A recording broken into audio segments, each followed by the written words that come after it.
Maria Septriulina Sitohang, NIM D10111191113. Video ini berguna untuk memenuhi ujian tengah semester mata kuliah Manajemen Proyek Konstruksi yang diampu oleh Ibu Riani STMT. Dalam video ini saya akan menjelaskan beberapa hal tentang manajemen proyek konstruksi seperti 7 masalah sengketa yang biasanya terjadi dalam proyek, lalu orang-orang yang biasanya terkait dalam proyek, setelah itu bagaimana siklus pekerjaan yang dilakukan dalam proyek, dan masih banyak hal lain yang akan saya sampaikan dalam video ini. Yang pertama, saya akan menjelaskan tentang 7 masalah sengketa dalam pekerjaan proyek konstruksi. 7 masalah sengketa kontrak berdasarkan Direktorat Penanganan Permasalahan Hukum LKPP atau Lembaga Kebijakan Pengadaan Barang dan Jasa.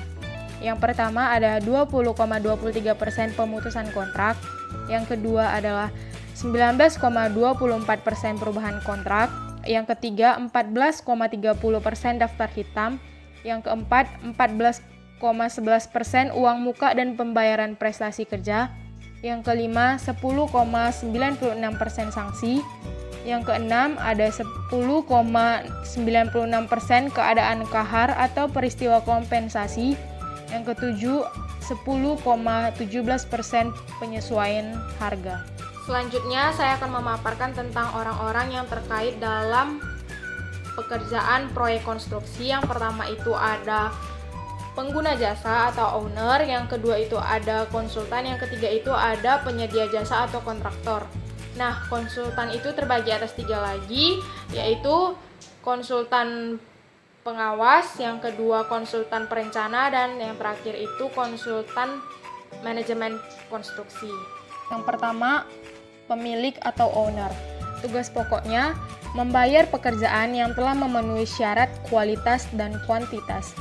Bekal atau modal yang diperlukan oleh seorang owner adalah surat keputusan, dokumen kontrak, serta uang. Yang kedua, konsultan.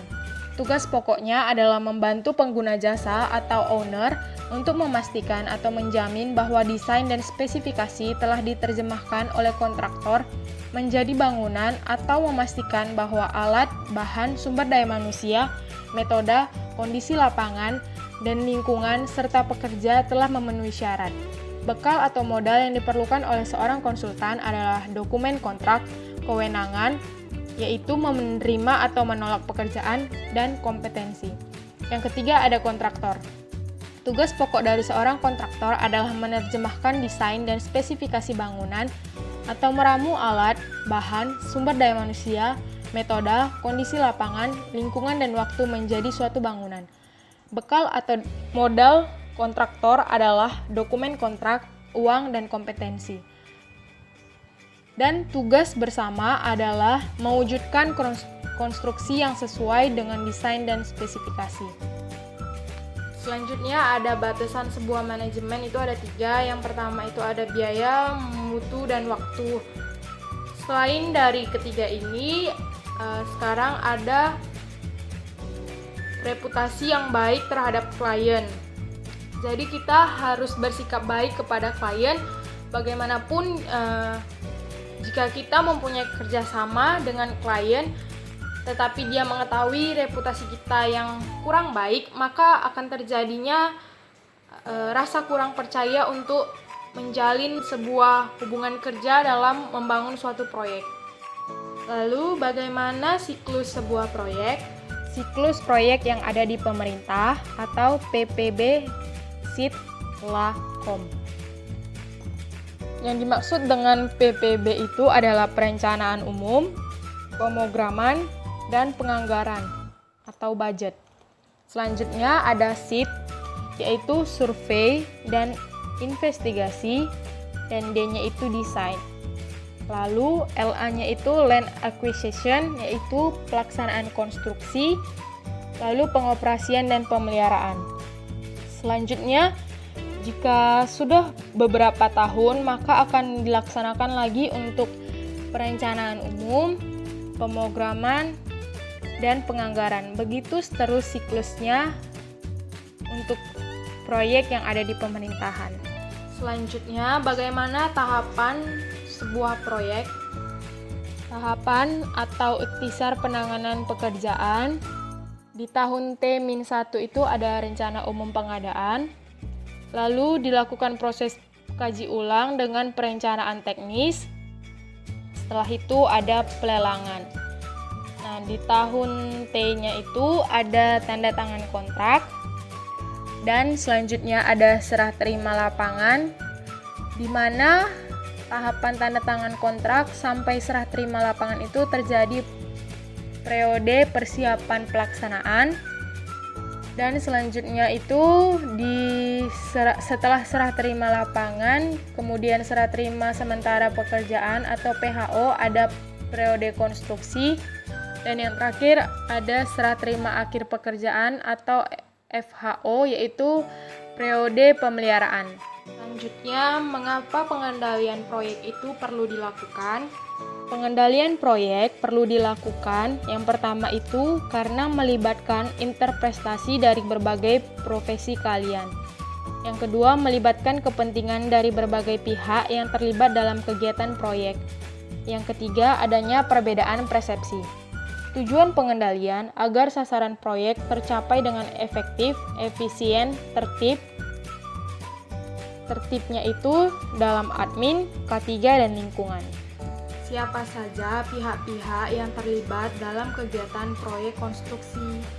Pihak-pihak yang terlibat dalam kegiatan proyek yang pertama ada pengguna jasa, yang kedua penyedia jasa kontraktor, yang ketiga penyedia jasa konsultan, yang keempat pemasok, yang kelima subkontraktor, yang keenam institusi keuangan, yang ketujuh institusi pemeriksa, yang ke-8 institusi pemerintah terkait, yang ke-9 tenaga kerja, dan yang ke-10 masyarakat.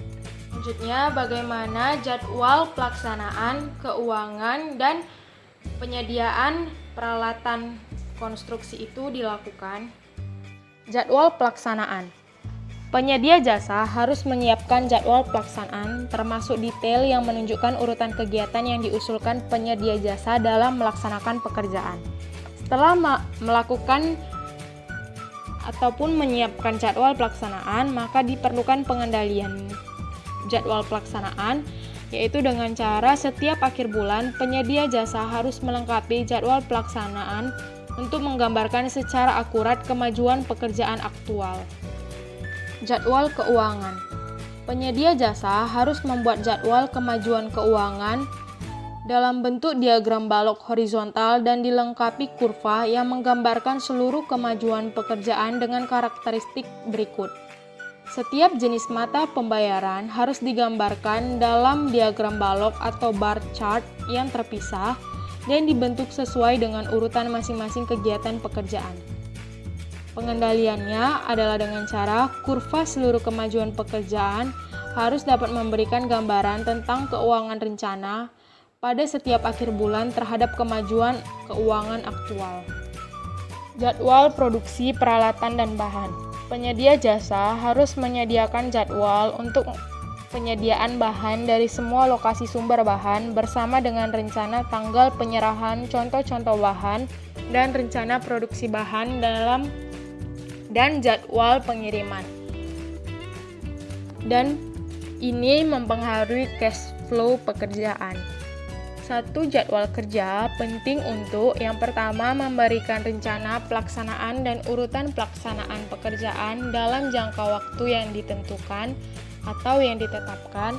Yang kedua, identifikasi kegiatan-kegiatan utama. Yang ketiga, sebagai alat komunikasi mengenai rencana pekerjaan. Yang keempat, mengukur dan melaporkan kemajuan. Yang kelima, sebagai alat ukur pemantauan. Yang keenam, sebagai dasar untuk memberikan kebutuhan pekerjaan, alat dan bahan, serta pengendalian keuangan. Mengapa diperlukan revisi jadwal? Revisi jadwal dilakukan jika yang pertama itu kemajuan pekerjaan terlalu lambat untuk dapat diselesaikan dalam periode pelaksanaan. Yang kedua, kemajuan pekerjaan jatuh atau dan akan jatuh lebih lambat dari program yang sedang berjalan, selain yang disebabkan oleh perubahan kuantitas pekerjaan dalam kontrak, perpanjangan waktu pelaksanaan, kekurangan tak terduga dalam ketersediaan personil atau barang yang diakibatkan oleh bencana, epidemi, atau tindakan pemerintah. Apa itu kontrak kritis? Kontrak dinyatakan kritis apabila yang pertama dalam periode pertama rencana 0% sampai 70% dari kontrak, yaitu realisasi fisik terlambat lebih besar dari 10% dari rencana saat itu. Yang kedua dalam periode 2, rencana 70% sampai 100% dari kontrak, realisasi fisik terlambat lebih besar 5% dari rencana saat itu. Yang ketiga, rencana 70% sampai 100% dari kontrak, realisasi fisik terlambat lebih kecil 5% dari rencana dan akan melampaui tahun anggaran berjalan. Apa itu analisa jaringan dan manfaatnya? Analisa jaringan. Analisa jaringan menunjukkan urutan dan waktu setiap kegiatan sehingga dapat diperoleh yang pertama suatu jadwal jalur kritis, yaitu critical part schedule. Yang kedua, jadwal untuk menentukan jenis-jenis pekerjaan yang kritis dalam seluruh jadwal pelaksanaan. Manfaat penggunaan analisa jaringan yang pertama, dapat mengenali jalur kritis atau critical part yaitu kegiatan yang kritis dalam skala waktu penyelesaian proyek secara keseluruhan. Yang kedua, dapat diketahui dengan pasti kesukaran yang akan timbul jauh sebelum terjadinya sehingga dapat diambil tindakan pencegahan. Yang ketiga, mempunyai kemampuan mengadakan perubahan-perubahan sumber daya dan memperhatikan efek terhadap waktu selesainya proyek. Yang keempat, sebagai alat komunikasi yang efektif. Yang kelima, memungkinkan tercapainya penyelenggara proyek yang lebih efisien dalam biaya langsung dan penggunaan sumber daya yang optimum. Yang keenam, dapat dipergunakan untuk memperkirakan efek-efek dari hasil yang dicapai suatu kegiatan terhadap keseluruhan rencana. Apa itu validasi pekerjaan? Validasi pekerjaan. Tujuannya adalah memastikan bahwa hasil pekerjaan yang diajukan oleh penyedia jasa untuk divalidasi telah sesuai dengan ketentuan kontrak yang ditujukan dalam rekaman pengawasan pelaksanaan dalam data hasil pengukuran pekerjaan, sehingga hasil pekerjaan tersebut dapat diajukan untuk dibayar. Maksudnya di sini adalah setelah penyedia jasa melakukan hasil pekerjaan dengan ketentuan kontrak, maka pekerjaan tersebut dapat diajukan untuk dibayar. Demikianlah yang dapat saya sampaikan. Jika ada salah kata, mohon dimaafkan dan terima kasih telah menonton video ini.